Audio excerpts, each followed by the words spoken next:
কি রাকিব, কোনো সমস্যা? না না।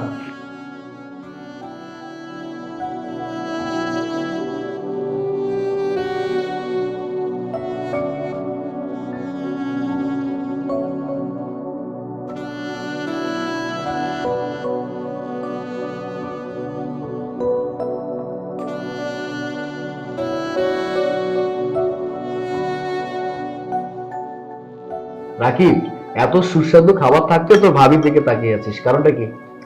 না এমনি। ও আচ্ছা। আপনার কি কিছু লাগবে? না কিছু লাগলে বল, সংকোচ করবে না। না লাগবে না। তোমার কিছু লাগবে? না, আমার কোনো কিছু প্রয়োজন নেই। ও, আমার ফোন আসছে, তোমরা খাও, আমি আসছি। আচ্ছা।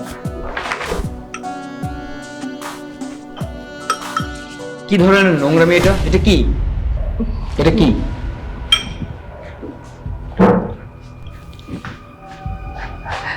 এইসব কি বুঝতে পারছো না? শোনো রাকিব, আমার না তোমাকে অনেক ভালো লাগে, তুমি না অনেক হট। শোনো, আর শোনো, আমার না সাগরকে ভালো লাগে না।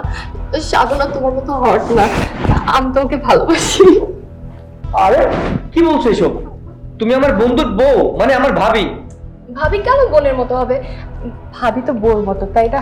আর এটাই তো আমাদের মেইন পয়েন্ট, আমি তোমার ভাবি হই, আর এই জন্যই তো আমাদেরকে কেউ সন্দেহ করবে না। না না না, ঠিক না এগুলা।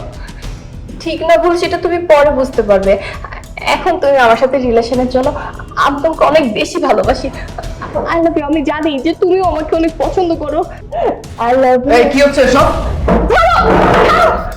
সাগর, সাগর, তোমার বন্ধু আমাকে জবরদস্তি করতেছিল। সাগর, ও আমার সাথে অনেক খারাপ খারাপ কথা বলতেছে, বলতেছে আমাকে নাকি ওর অনেক ভালো লাগে, আমি নাকি অনেক হট। তোর এত বড় সাহস, তুই তোর ভাবির সাথে এমন আচরণ করছিস? ছি ছি ছি ছি ছি। আরে আমি তো তোকে বিশ্বাস করে ভালোবেসে দাওয়াত দিয়েছিলাম, তাই না? না বন্ধু, বিশ্বাস কর, ও বলছিল, আমি কিছু বলিনি। দেখ তোর বইয়ের নোংরামি দেখ।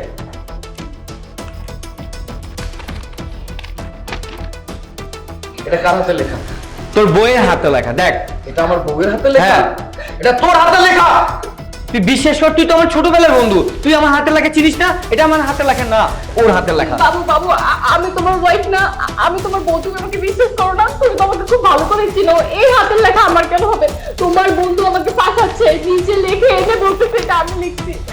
ও মিথ্যে বলছে, বিশ্বাস কর। আমি তুই যে অন্যায়টা করেছিস না, সেটার শাস্তি পাওয়া উচিত। আমি এখনই তোর বউকে কল করবো। বন্ধু প্লিজ আমার বউকে ফোন দিস না, আমার সংসার নষ্ট হয়ে যাবে, প্লিজ। সংসার নষ্ট হয়ে যাবে? দাঁড়া। দে, আমার বউকে ফোন দে। কি ব্যাপার, হাসছিস কেন? হাসবো না, আমরা তো প্র্যাঙ্ক করছিলাম। প্র্যাঙ্ক? হ্যাঁ, তোর সাথে আমরা প্র্যাঙ্ক করেছিলাম। বিকজ ওর প্রত্যেকটা বন্ধু স্বার্থপর, আমার একটা বন্ধু খুবই ভালো, যার কোনো স্বার্থ নেই, যে আমাকে নিঃস্বার্থভাবে ভালোবাসে।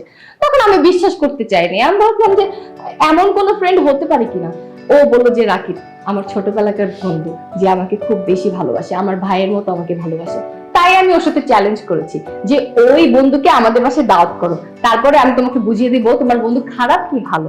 পরে আমি চিন্তা করলাম যে এইভাবে যদি আপনাকে পরীক্ষা করে দেখা যায় যে আপনার চরিত্র ভালো নাকি ভালো না। এখন আমি বুঝতে পেরেছি ভাইয়া, সরি ভাইয়া, আপনি খুব ভালো একজন মানুষ, আর খুব ভালো একজন বন্ধু যাকে বিশ্বাস করা যায়।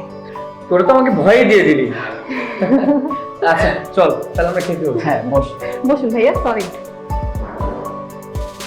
হ্যাঁ, প্র্যাঙ্কটা ভালোই ছিল না? আমার তো মনে হয় তোর গলা শুকিয়ে গেছে, একটু পানি দাও। হ্যাঁ হ্যাঁ হ্যাঁ। ভাইয়া আপনার কিছু লাগবে? না লাগবে না, ভাবি পানি লাগবে। আমি যা প্র্যাঙ্ক করেছো সেটাই ওর খাওয়া হয়ে গেছে। আজকে কিন্তু দুপুরে খাওয়া দাওয়া করে তারপরে যাবেন, আর যখন ইচ্ছা হবে তখন চলে আসবেন, এটা কিন্তু বন্ধু না, ভাইয়ের বাসা। আচ্ছা ভাবি।